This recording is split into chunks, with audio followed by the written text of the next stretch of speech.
As a person that never played Pokemon Snap or Hey Pikachu and only had Pokemon Puzzle League and Stadium 1 in the N64 era, I went to the game not blinded by nostalgia and went into this with an open mind as a reviewer and as a Pokemon fan that has been very vocal in my disappointment that was Shield and Sword. And I also have a personal growing theory that Pokemon spin-off titles offer more and have a more enjoyable experience than mainline games.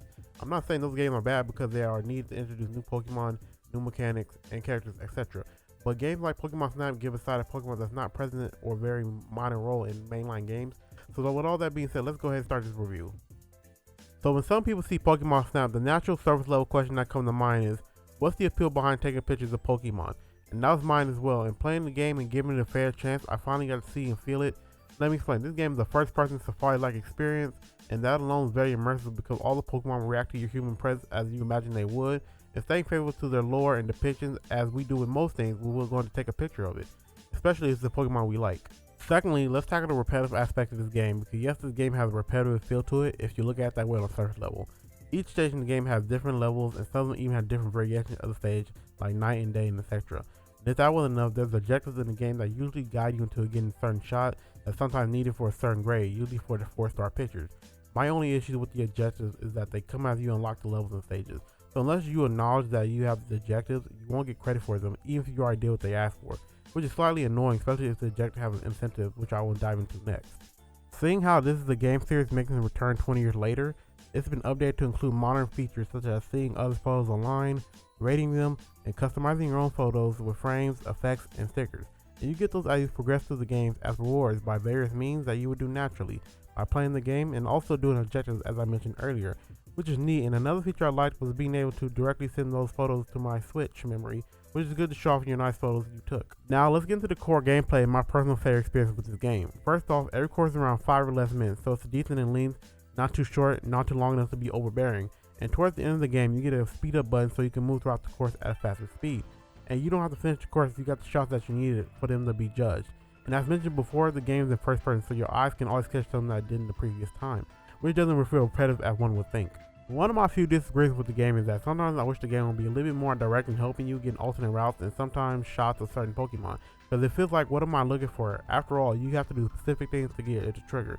Granted, most things are permanent or automatic during certain levels of stages, but it still can feel a little bit ambiguous because you have to do very specific actions, which probably you need to look up or a guide. But again, this only applies to a handful of stages. The best thing about going out surveying the Pokemon habitat is the interaction of Pokemon with little to no human interaction. And some Pokemon have its own mini story throughout the stage, and it's a satisfying feeling. The one thing I feel like this game doesn't get enough credit for is the Pokemon selection.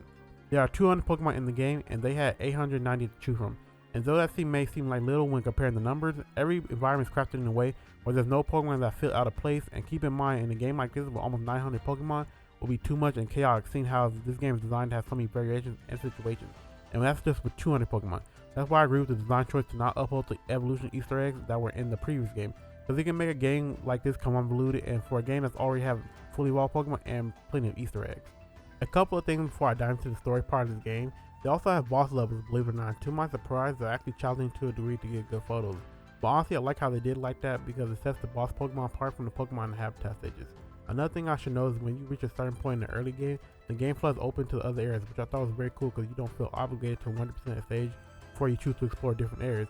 And finally, this game's ranking system is 1 through 4, with bronze, silver, gold, and diamond as the highest. And on the auto selection, you will automatically choose the highest grade of the highest rank, making it easy. Otherwise, you can choose the photo you want represented in your photo deck.